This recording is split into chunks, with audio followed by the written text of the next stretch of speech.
they grill your food for free. I think I said that already. So for anyone who knows me and knows my story, I fell in love with this con artist, honeypot. I don't know what you want to call him. Anyone with a long criminal record is most likely working with the police on other cases. Me being a relatively innocent woman with no criminal background had no idea what I was getting myself into. So I meet this guy. His name is Dylan Smith. I met him in 2015 at a party at his house in Pilsen, Illinois, which is like the south, a little souther than the South Loop of Chicago. He has, and try to get more. And try to get more coffee if you can, please. Okay, I love you. So he has this group of friends. They call themselves the Lurkers. They always go like this in their photos.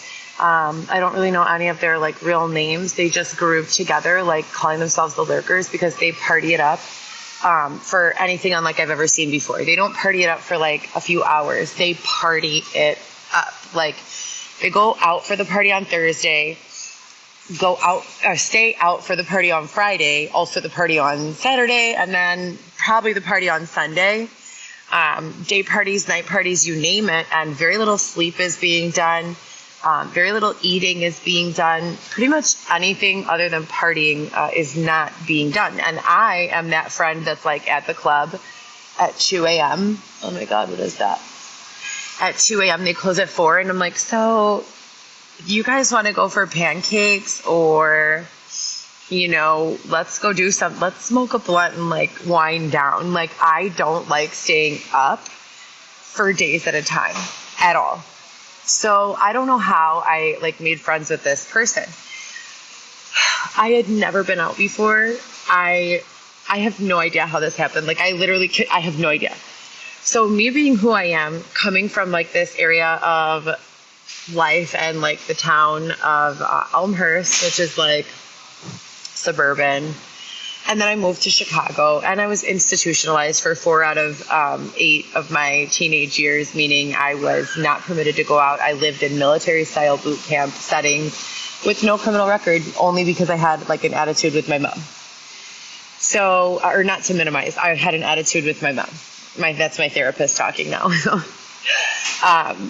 But basically, I just was not prepared. You know, I moved to Chicago, and even when I moved to Chicago, I moved to Portage Park, like a friendly family neighborhood. I wasn't prepared. So I go downtown, these people are like giving me anything I want for free, drinks, clothes, taking me out to eat. Like, what is going on? Getting 5-star hotel rooms all over the place. And then the party ends, and everyone's like, well, what are you guys going to do? I don't have anywhere to go right now. My door is locked. They all have a different excuse for like why they're not going home. And of course me, I'm like, it's fine. I'll cook a big tray of masticholi for everyone. We can watch a movie at my house. Well, one night turns in, and I'm a mom, so I have my family. So one night turns into like 4 nights, which turns into like a week, and you're asking these people to go, and they will go, but they will be back in an hour or the next morning. And once they know where you're at, like you're going to be a constant source of, I call it like winding down. I think a lot of them don't have support systems that are really into the winding down. Like a lot of them are like only about the coming up. And I don't mean in a financial way. I mean more like in a drug way. And I'm not a drug girl. Like I'm a smoke pot girl. So the longest I ever have stayed awake is like 2.5 nights. And then I fell asleep publicly. I was so tired. So it's just not a good road for me. When I fell in love with this guy, Dylan, he like was the ringleader of these people to the point where he had won over their respect in a way that if he said, yo, leave my girl, like go, don't be at her house anymore, they would listen and they would go. So that's kind of how we like stayed together. And over the course of our relationship, he found himself in trouble. He sold 300 pills of ecstasy that were fake to an undercover officer at an Export Fitness by Pulaski and Belmas. In addition to that, he was already out on bond because his ex-girlfriend had robbed his house with one of his friends, and he had gone to kidnap them to get his stuff back. So he was already out on bond for that. So I just know how to pick him. No red flags at all. This seems like a perfectly fabulous situation, right? So I basically like feel as though the love I felt for him, it was genuine. He gave me a lot of attention and affection, and we had a lot of similar upbringing. He's from Glenview, which is kind of like in Elmhurst. And we just had, we connected over a lot of the things we had in common. So he immediately proposed to me, and I knew him as being like a whore. So like 4 weeks into the relationship, he's like, I promise you, if you will be with me and stay with me, I will leave these women and I will never talk to them again. And there was a list of like his top like 5, and he like listed them all out and like set out their pictures and like did a lot of, I was offended, like, but he was honest with me. He's like, look, I've been thinking about this for a long time, and I love you, and, you know, you're really a good person, and I want to be with you. You're smart and, you know, capable and intelligent and kind and compassionate and patient, and I love you. And I was like so flattered, and I told him, man, I love you too. And then we spent like literally 6 to 8 weeks on the phone. Hours on the phone every day from then on. The entire time he was in prison, his mom would basically support him with commissary. I didn't really support him. But he would send me home money in the form of checks, and he would like basically be more supportive of me than anyone else. So I start my career in GoPro Solo by doing different, like my Vixies, many vids. Never did I do anything as a collaborated effort other than with myself and my assistant or my photographer. So I never went on screen with another person. Basically, I thought of a bunch of campaigns that were not only interesting or sexy or appealing, but also like that I felt needed to be said, human rights based.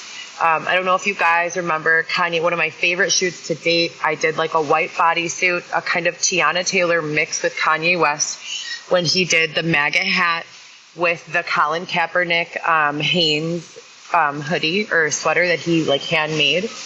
And I was doing social experiments at that time. We were just having a lot of fun as content creators with no boundaries. You know, nothing was off limits as far as I was concerned. And it took, several years of getting there. You start very conservative and you become conditioned either by a person or by a set of circumstances or by pressure or by flattery or by positive reward, money, incentive, whatever it is, to keep on extending your kind of boundaries and what you think is normal. And it happens to everyone. It's natural unless you, and I've talked about this a lot, unless you are able to literally intentionally see yourself and say, yo, I need to reel it the fuck back in. This is who I truly am, but this conditioning is causing me to be over here. I see who I am, who I want to be, who I, know myself to be. I need to now reel it back in, and you go back and you say, wow, okay, that was fun, or that was exciting, or that was damaging, or whatever it was, but now I'm back to where I need to be. And if you can always bring yourself back to that center, you never get too far away from who you are. Well, I was like started here, okay, and like ended like somewhere like off in space, like you can't even see where I ended. I was off the screen. That's how far from like my normal I was. Just in a very bad position. I was being victimized. My house was being robbed. I was being walked all over. I was being used, and I just couldn't handle it. So my first and only like priority are my children.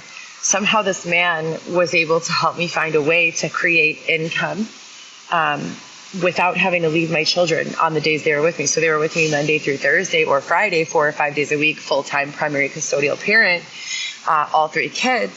And I wouldn't work those days, or I would just do edits and marketing on my laptop. Thursday night or Friday morning when they went with their dads or to school, and then Saturday and Sunday when they were with their fathers, I would be working my ass off. Sometimes I would not sleep. Sometimes I would be on caffeine, some sort of stimulant medication. Never a street drug. I wasn't good at that. If I ever took a street drug stimulant, it would not do what it was supposed to do. So I have tried before. It's just not for me. So if you're ever hearing that falsely supported narrative, you can rest assured knowing it's 100% not true. Yes, I have worked my ass off. Yes, I have stayed awake. Yes, I have gone to a rave once. Yes, I have seen things. So I'm not like some innocent, naive girl anymore, but I am very affected and very damaged Still, I'm not whole. I have like some sort of rash coming on the side of my neck and the side of my face. Anyways, ADHD is fuck. So I just I'm not the same. Like I said, no one reeled me back in. I was never reeled back in. And it got to the point where like I would spend the hours on the phone with Dylan like this. I want to die, like hysterically crying. I want to die. He'd be like, where are you? Oh, I locked myself in the upstairs closet with all the doors shut. I'm hanging out the window, smoking a cigarette, crying, so that the kids don't smell the cigarette smoke or hear me crying. There's music on in the background, or the vacuum cleaner's always running, and I was trying to be the best mom I could while I couldn't even recognize who I was anymore. And I was battling depression and anxiety and all the suicidal thoughts and all this stuff. Besides that, my significant other and main source of energy and support was in prison. So in my mind, I created this narrative that as soon as he came out, all of the promises he made to me, they would start coming true, and all of the struggle and pain and exploitation and victimizations that had taken place, including my house being intentionally flooded twice, being stabbed and jumped by 3 women, being bludgeoned and having my head split open, all of those things were like brand new to me. I had never been a victim in that way. I came from a decent upbringing, very strict. So it was very hard to digest these things. And all of them just made me even more fucked up and terrified, than ever before.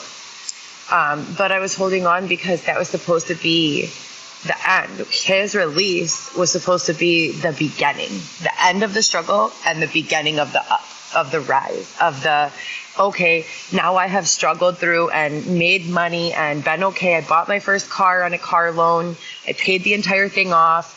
Now I could stop struggling. Now I could start investing in myself, start repaying my student loans, start continuing to grow our business, my business, in the direction of not so much a many-bits platform anymore, but more like a mainstream ABC, a Saturday Night Live, a big production company where I could encourage people like myself to put themselves in skits, in photo shoots, okay, thank you so much, in creative pictures to not only communicate, but to entertain. So that's really my passion at this point. My background is in actually medical law and administration. So that's what I went to college for. I worked for a little under 10 years at Alexian Brothers, Northwestern, and Gottlieb hospitals. I was at Northwestern the longest. I have a lot of experience in medical. I did everything in the medical field: front end, back end medical assisting, injections, phlebotomy, vitaling, triaging, billing, coding, managing medical office. Then I switched over to events. I started hiring for hot import nights, the auto show, the boat show, big events at McCormick Place. They're called, it's called staffing basically, but I call it promotional modeling or brand ambassador work. And I would negotiate rates and kind of divide it into as many decent rates as I could and hire girls that I knew from going out who needed money.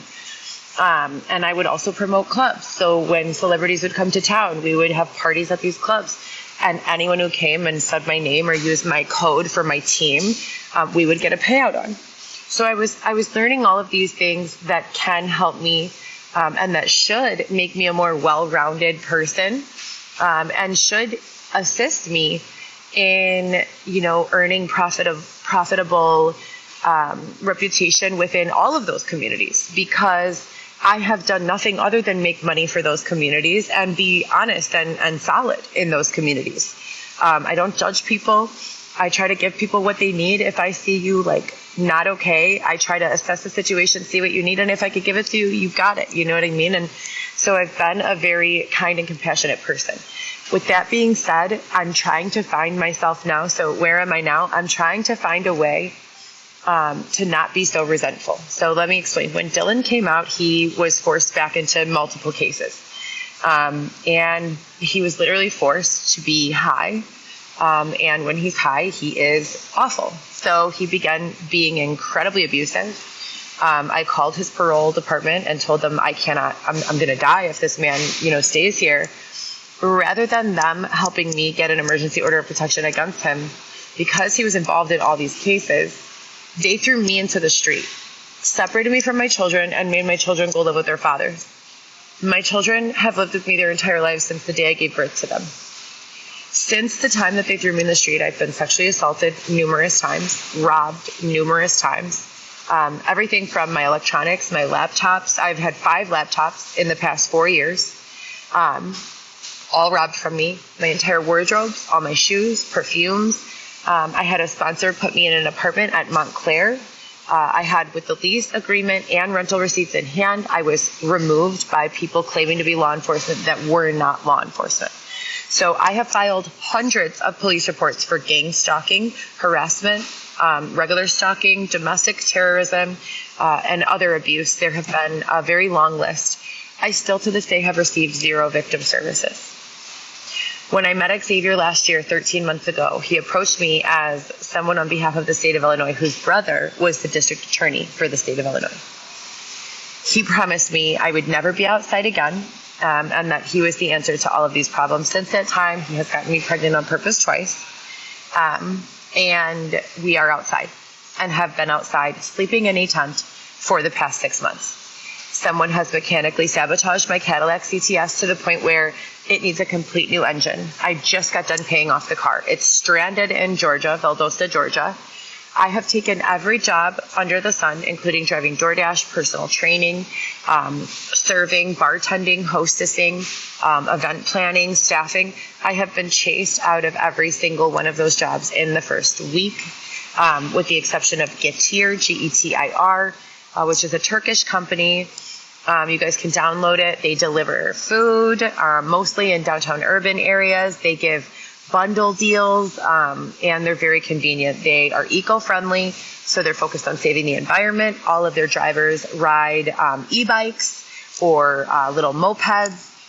So it's a good company to work for. They do a lot of community outreach. They hire a lot of people who have trouble keeping jobs, and they're very, forgiving and tolerant when it comes to things like attendance. If you don't show up a few times, you might lose your job. Well, in 6 months, you can come back and try again.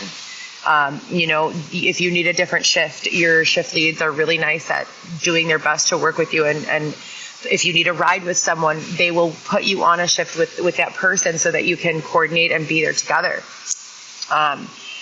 It's a nice company. I didn't have any problems while I was working there. I ended up going into preterm labor with the twins I was pregnant with on December 25th and 26th. I delivered them at home. They passed away. It was 20 weeks. I literally hand delivered the babies. I was taken to the area hospital where we were, and I stayed there for a while recovering. And it's kind of just been a struggle ever since then. It's like, when will I catch a break? This is supposed to be the redemption. This is supposed to be when the real story comes out. Because for anyone who doesn't know, in an effort to protect Dylan and his likeness while he was working these cases, Love After Lockup with WeTV agreed to run a narrative behind my back about who I am as a person. They falsely accused me of being crazy, among numerous other things. And then they premeditatedly, in an effort to protect Dylan, altered their content and the narrative of the show so that people would believe in him and discredit me.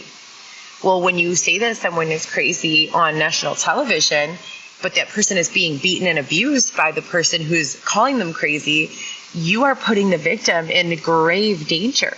And that's what they did to me. So again, I've suffered. My head has been bashed open by a man with a tire iron. The man was arrested on site. I have never received victim services or restitution for that. I was beaten by law enforcement, literally picked up off of my feet for no reason, body slammed onto the ground while pregnant, for no reason, and then locked inside of a small, scary little closet and charged with, this is during the daytime, it was like 9 p.m. They wrote me a ticket for not having a domicile. I was laying on a yoga mat meditating under a gazebo in the park, in light, with light all around me. I had no weapons, no reason. Nothing happened. So I was jumped and stabbed by 3 women. I mean, prior to 2019, I've never been the victim of any violent abuse in my life. I've never been in a fist fight. I've never done anything like that. So going through all of this while also being separated from my children and limited in contact with them, and trying to decipher Xavier's intentions. Where is the district attorney? Because when you are victimized, if you are stabbed, if you are bludgeoned, if you are body slammed, so now I've been victimized by random people on the street, both man and woman, with weapons, and law enforcement, and I've been sexually assaulted, and I've reported all of this to many, many different area detectives and law enforcement agencies, and I'm still outside. How do you explain that? We have been paying taxes, and by we, I mean me, my whole entire family, everyone I know. I had my first job at 14 years old. When I was legally so young, I needed to go to my high school, York High School, and ask for a work permit so that I could go to work. And same with Naperville Central. So at the end of the day, my story is incredibly unique, but also very, very common. So I want to continue sharing it, and I want to continue bringing you guys along on this ride and the upswing, what I hope is the upswing. I was promised, I went to a lot of resources for assistance on this, a lot. And I was promised that this was the redemption because they know for a fact, after doing a lot of fact-finding, hiring private investigators and investigative teams that work independently and secretly so that they don't get extorted or other blowback, they've all discovered and proven that the narrative released about me damaged my business, damaged my reputation, separated me from my children, caused extensive bodily harm, and that I am owed money. And that they would stop at nothing until I was redeemed. There have been a lot of bumps in the road. There have been a lot of people who have jumped on board and been shut down. So I just pray every single day that God makes a way for me to be back to my babies mainly. I'm now 13 weeks pregnant. So we just had our first ultrasound 2 days ago. It's one baby, not twins this time, thank God, because that was a little scary. It was exciting, but scary. I think it's a boy. I am scared a little bit, but I also trust in God and have complete faith that, the truth has already been revealed and restitution is on its way. So everyone who has been along for the ride, I encourage you to just keep the documentation that you have, as well as any screenshots that I asked for you to take. If you could take them, keep that, please. There are tons of thousands of people who have, copies of these things at this point. But the reason it's so important is because these waves, they come in cycles. I will receive no commentary or only supportive commentary for several weeks at a time. Out of nowhere, I will start receiving hundreds of very hateful, nasty, really ignorant commentary, like telling me to kill myself, just really nasty stuff. Fake things about Xavier, fake things about my children, fake things about my parents. It's been really disgusting. So I've never done anything to harm a person intentionally in that way. I would never even ever in a million years think about going onto someone's page online and talking shit about them that was not true, disguised as hundreds of different strangers. It's really sick, and I really encourage those of you who do participate in that to find other hobbies. Do something, become an artist. Write a screenplay, get a second job, develop yourself, learn religion, find out what you're interested in, and do that. But don't let whatever it is you're interested in being a fucking hater. I don't think that the world needs, I disagree with Cat Williams when he says, if you don't have any haters, feel free to hate on me. I'm straight on that. You can miss me with all that hater shit. I have overcome enough adversity in my life. Things that normal people will never experience even once, I have experienced numerous times.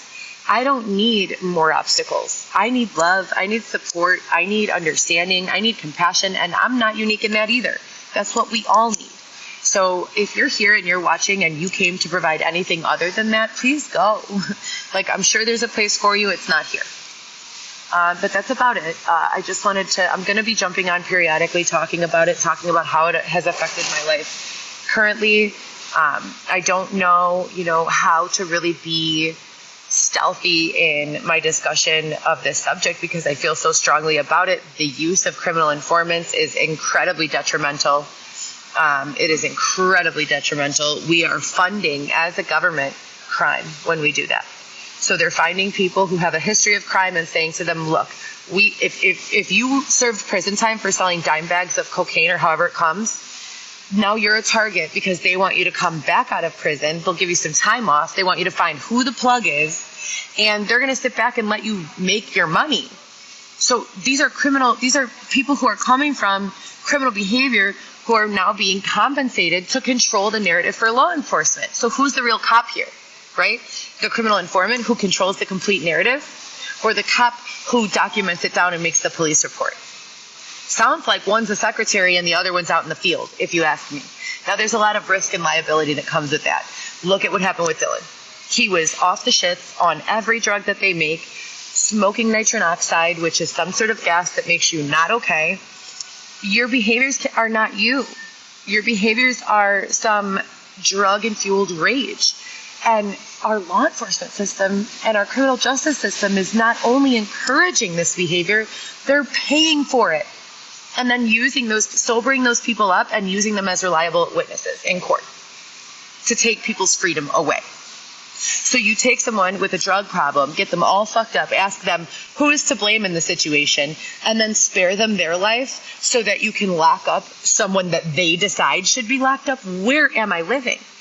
Where am I living? And in the meantime, if you just so happen to roll over a woman with 3 innocent children minding her business, oh well. That's not the game I play. That's not the game I'm familiar with. That's not the game I've ever witnessed anyone playing. And like I said before, I know real urban people, ghetto people. I know real classy, sophisticated people. Both come in all races. No one that I know would stomp on or squash, some innocent mom or dad or child to get a story or to get publicity to their social media page. Even the biggest crooks I know have morals and values. They're just trying to make it. So, as I said before, if you're here spreading hatred, I want you to be aware, what's your impact? Why don't you do some self-reflection? If you can't find any hobbies of your own, I highly encourage you to go sit by yourself in the corner and think to yourself, what is my impact on the world in saying this? Should I say this? Is the world going to be any better if I do say this? I don't think it will, right? All right, you guys, have a great day. I'm just here about to have some donut snacks. We got some free samples from Stan's, and then Xavier and I are going to go try to do some activity. The breathing air quality has been terrible in Chicago, like so bad.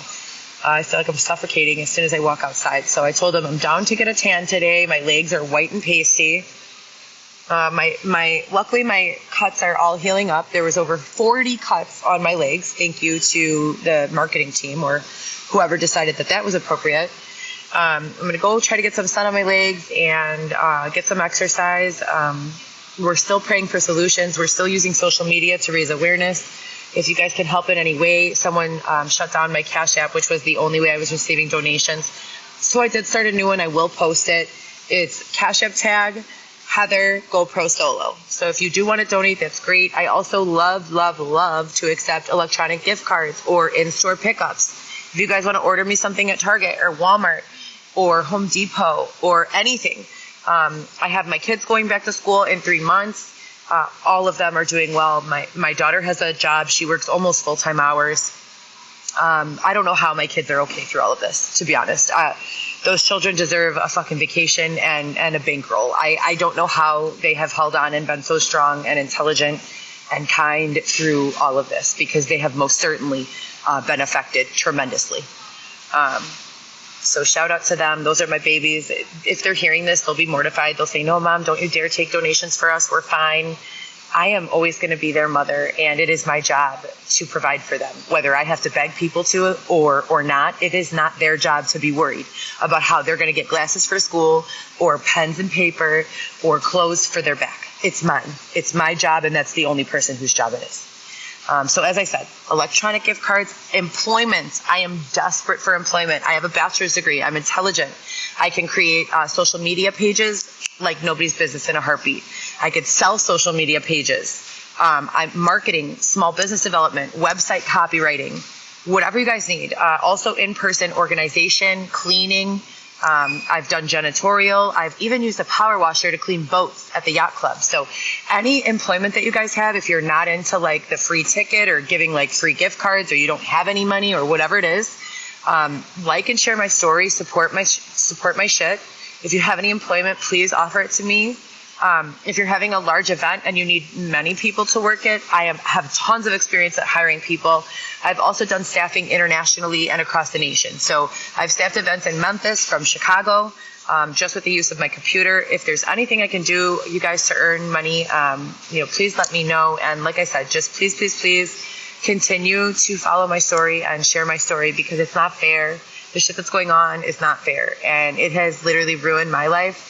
I can only imagine how many other people's lives, have been affected before me. So anyways, happy Sunday, you guys, and have a great day.